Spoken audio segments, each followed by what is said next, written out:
اللهم صل وسلم وبارك على سيدنا محمد وعلى اله وصحبه اجمعين. ازيكم يا حبايبي، عاملين ايه؟ يا رب تكونوا بخير وفي احسن حال ان شاء الله. النهارده معانا فيديو جديد ومعانا غدا سهل وسريع واقتصادي وجميل، وبصوا كل حاجه حلوه فيه.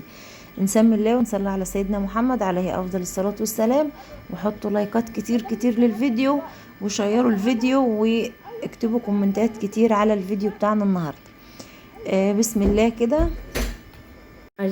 معانا بصل، كمية حلوة كده من البصل، يعني 4 بصلات هنقشرهم وهنخرطهم، يعني مش ناعم، يعني تخريط كبير كده زي ما انتم شايفين كده، تقطيع كبير. سمي الله وحطوا لايك واكتبوا تعليق حلو من تعليقاتكم الحلوة اللي بتكتبوها، وشيروا الفيديو عشان اكلتنا النهاردة تحفة. ودي طبعا من طلبات الأبلة سهير، هي اللي طالبة الأكلة دي، بقالها كام يوم بتطلبها فقررنا نعملها يعني. بعد كده جبت حزمتين كده من الشبت والكزبرة، غسلتهم كويس، برضو هنقطعهم مش تقطيع ناعم على البصل. آه، وكنت غاسله رز، معايا كام فص توم برضو من مجشراهم زي ما انتم شايفين كده هنحطهم. وكنت غاسله رز نجعاه، يعني نجعته فتره طويله، يعني تقريبا كده من الساعه 5 الفجر او 5:30 لحد تقريبا الساعه 11 برضو الظهر، يعني نجعته فتره طويله. وصفيته في المصفى زي ما انتم شايفين من الميه. بعد كده نزلته على البصل والخضار والثوم، وهديله تجليبه حلوه مع بعض، كل المكونات كده مع بعضها. وهنجيب الكبه، بس انا صراحه ما بعملش في الكبه. الكباب بتاعنا ده النهارده مش بعمله في الكبه، ومش بحبه في الكبه، بس حبيت اجربها يعني معاكم. انا بعمله بطريقه تانية هنعملها مع بعض، بس بما اني طلعت الكبه نجربها، فقلت ايه هنديله جرشة كده تنعمه علشان يكون برضو سهل معانا في المكنة. صل على محمد. اللهم صل وسلم على سيدنا محمد وعلى اله وصحبه أجمعين. بصوا زي ما انتم شايفين كده، هو لو هتعمليه في الكبة، لو هتعملوه في الكبة عايزة بصوا صبر وطولة بال شوية، هتاخد وقت علشان ينعم معاكم ويديكوا النتيجة اللي انتوا عايزينها، هتاخد وقت. بس الكبة دي عندي بقالها فترة طويلة جدا، يعني تقريبا نقول بقالها زي 10 سنين او ممكن يكون اكتر. آه، هي عندي من زمان، من اول التورنيدو ما طلع يعني. فطبعا يعني جوتها بتجل والسكينة بتبرد، فمش هتديني النتيجة اللي انا عايزاها. فاخدتها زي ما انتوا شايفين كده فرمة خشنة. وبعد كده انا طبيعي دايما بعمله على المكنة اللي هي بنعمل فيها البسكوت دي، المفرمة دي اللي هي الوش اللي بنفرم فيه اللحمة، بعمل دايما فيه يعني مش بفرمها كده في الكبة وبعدين احطها، لا بحط على طول دايما في المفرمة. حطينا هنا ملح، وحطيت هنا كمون وكزبرة وفلفل اسمر، وهنحط هنا رشة كده من ال11 بهار. دي صراحة انا اول مرة اجيبه اجربه، بس ما شاء الله عليه حلو، ريحته حلوة جدا، وكمان بيدي طعم حلو للاكل. فتبلنا كده، وكمان نزلت بصوا يعني حاجة صغيرة من البودر على الكباب بتاعنا عشان يديله هشاشه. بعد كده هننزل في المفرمة بشوية بشوية على قد الجادوس بتاعها ده او المكان بتاعها ده، وهنفرم زي ما انتم شايفين. بصوا هي كانت هنا معصلجة كده شوية، فانا فكيتها ولقيت فيها حاجة متركبة غلط فعدلتها. بصوا مش كانت بتفرم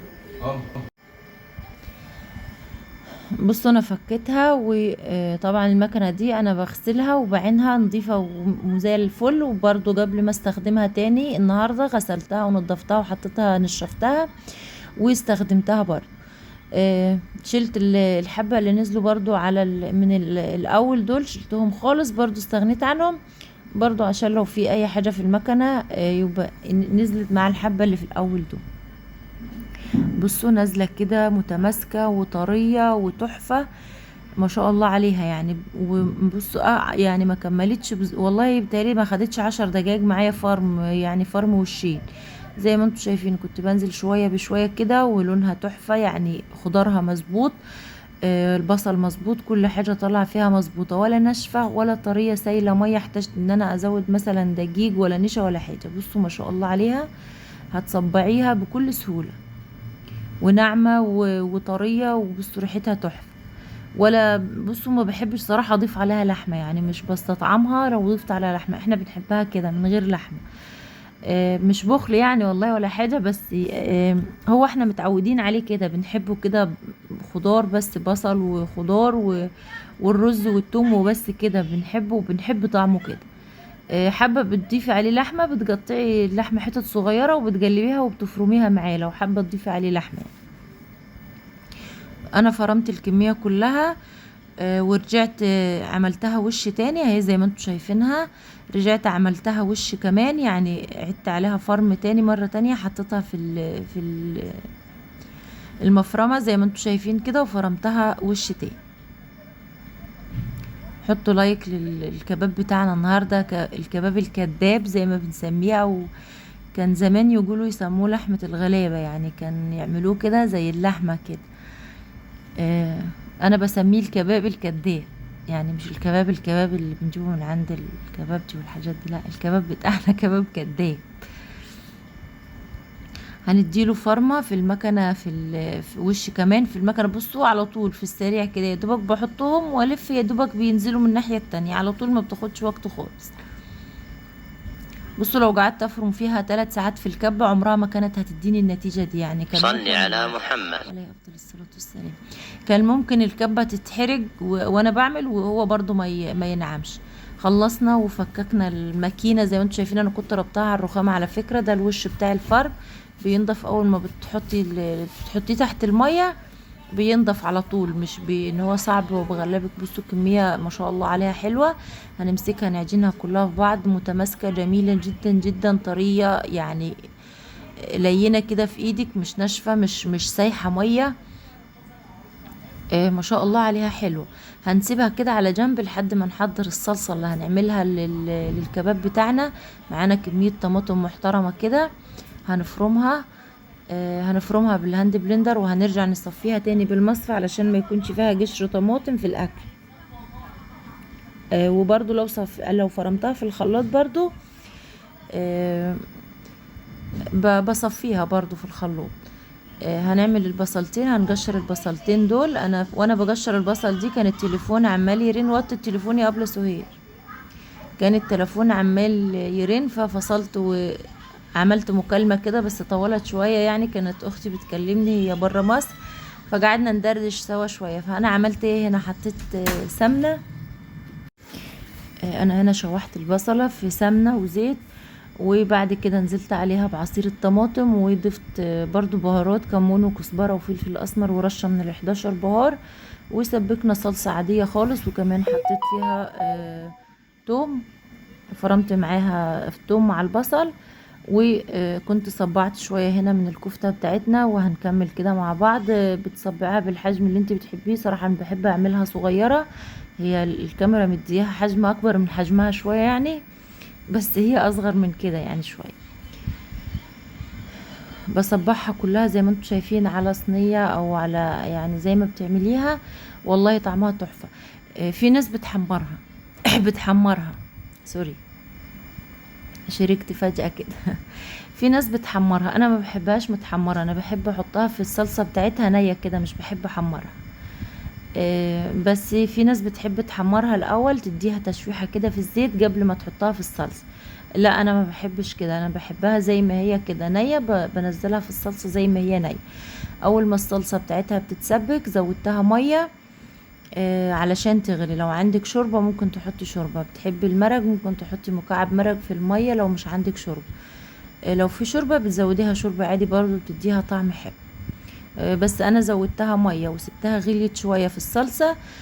كنت انا خلصت، وبعد كده هننزلها زي ما انتم شايفين واحدة بواحدة.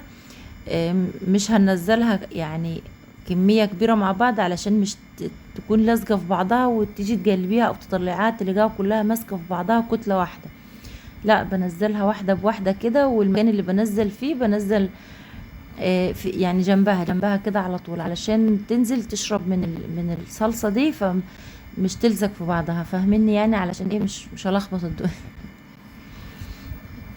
بص انا باخد برضو كام واحدة في ايدي، بس بنزلهم واحدة واحدة. نزلتها كلها في الصلصة وبروح مديها تجليبة. بصوا علشان ننزلينها متفرفطة كلها، مفيش واحدة ماسكة في التانية. هديها تجليبة كده واسيبها تغلي غلوتين، وبعد كده ههدي عليها النار واسيبها براحتها لما صل على محمد.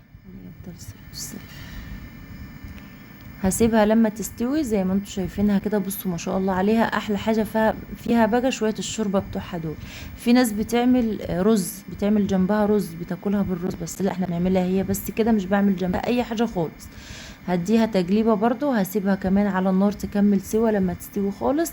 وزودتها شويه ميه صغيرين علشان احنا بنحب الشوربه بتاعتها دي بتكون منشيه كده، بينزل فيها النشا بتاع الرز والخضار، بتكون بصوا طعمها تحفه. هنا غرفناها في الاطباق ومعاها شوية ليمون مخلل، وشكرا على كده. بس مفيش اكتر ولا اقل من كده. وكلنا الحمد لله منها وشبعنا. بصوا عايزه اقول لكم تحفه تحفه، مش عايزه جنبها اي حاجه. كل واحد الطبق بتاعه وكل وتمزج كده منه مع الليمونه المخلله وبس، مش اكتر من كده. هي كلها اصلا رز، يعني مش محتاجه ان احنا نعمل جنبها رز وناكل بالصوص بتاعها ده كده. هي اصلا كلها رز، فهي لوحدها كده، مش عايزة اي حاجة تانية جنبها. حطوا لايك حلو للفيديو وللكباب بتاعنا التحفة ده كده، واكتبوا لنا كومنت حلو من كومنتاتكم اللي بتكتبوها، وتشيروا الفيديوهات.